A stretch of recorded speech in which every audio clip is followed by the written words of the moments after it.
का मैंने अभी अर्थ आपको बताया। अब देखो, जहां तक यथार्थ ज्ञान श्रद्धान की प्राप्ति रूप सम्यक दर्शन की प्राप्ति नहीं हुई, यही अशुद्ध नय व्यवहार नय की बात कह रहे हैं, प्राप्ति नहीं हुई हो, वहां तक तो जिनसे यथार्थ उपदेश मिलता है, किनसे मिलता है? जिनसे उपदेश मिलता है, ऐसे जिन वचनों को सुनना, धारण करना, जिन वचनों को कहने वाले श्री जिन गुरु के प्रति भक्ति, जिन बिंब के दर्शन इत्यादि व्यवहार मार्ग में प्रवृत्त होना प्रयोजनवान है, जब तक के उसकी प्राप्ति नहीं हुई है तब तक। यथा पदवी, यथा पदवी का मतलब है आपका जैसा अवस्था है, जैसा आपका गुणस्थान है, उसके अनुसार उसमें थोड़ा बहुत वेरिएशन होता है। पहले गुणस्थान के योग्य व्यवहार अलग होता है, चौथे गुणस्थान के योग्य व्यवहार अलग होता है, पांचवें गुणस्थान के योग्य व्यवहार अलग होता है, छठे गुणस्थान के योग्य व्यवहार अलग होता है, सातवें गुणस्थान के ऊपर का जो बाह्य व्यवहार है वो अलग होता है, अंतरंग में तो व्यवहार वहाँ निश्चय ही निश्चय होता है, शुद्धोपयोग होता है, तो वगैरह जो है यथा पदवी से समझना।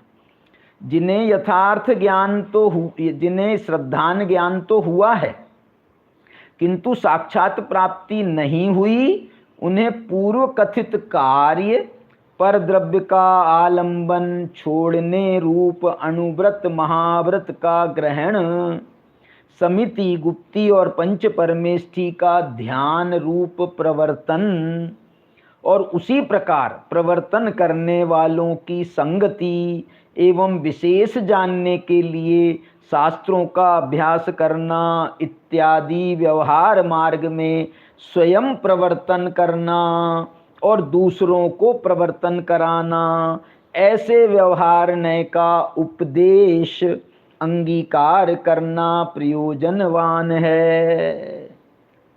इसी कारण से व्यवहार नय को कथनचित असत्यार्थ कहा है। फिर भी व्यवहार नय को कथनचित असत्यार्थ कहा है, सत्यार्थ इस अपेक्षा से। देखो, इसके लिए एक नीचे टिप्पणी दी है बहुत अच्छी, व्यवहार नय के उपदेश से ऐसा नहीं, कथनचित असत्यार्थ के लिए, असत्यार्थ के लिए व्यवहार नय के उपदेश से ऐसा नहीं समझना चाहिए कि आत्मा परद्रव्य की क्रिया कर सकता है, लेकिन ऐसा समझना कि व्यवहारोपदिष्ट शुभ भावों को आत्मा व्यवहार से कर सकता है। और उस उपदेश से ऐसा भी नहीं समझना कि शुभ भाव करने से आत्मा शुद्धता को प्राप्त कर जाओगे। आप जब तक स्वयं पुरुषार्थ नहीं करोगे तो आपके ये शुभ भाव अथवा दूसरों का उपदेश जो है वो निमित्त रूप से वो भी कार्यकारी नहीं होगा। तो वह शुभोपयोग रूप व्यवहार को भी छोड़ देगा और उसे शुद्धोपयोग की साक्षात प्राप्ति तो नहीं हुई है, इसलिए उल्टा अशुभोपयोग में आकर भ्रष्ट होकर चाहे जैसी स्वेच्छा रूप प्रवृत्ति करेगा तो वह नरकादि गति और परंपरा से निगोद को प्राप्त होकर संसार में ही भ्रमण करेगा।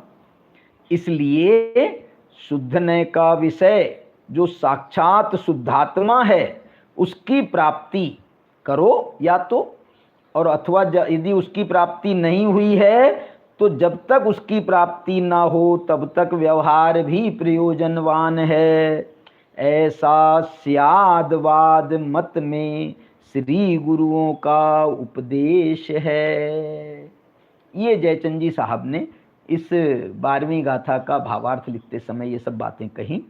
जरूर ये जो सब बातें थीं ये उस गाथा से भी संबंधित है जो हमारी पूर्वाचार्यों से गाथा चली आ रही है, जय जिणमयम पवज्जह। उसी गाथा को पढ़ते हुए अभी की चर्चा को विराम देते हैं। जय जिणमयम पवज्जह तामा व्यवहार निश्चये मुयः एकेन विना छिज्जयि तित्थम अन्येन उण तच्चम। बहुत सुंदर। चलिए विशेष चर्चा आगे करेंगे, अभी की चर्चा को यहीं पर विराम देते हैं। जय जिनेंद्र।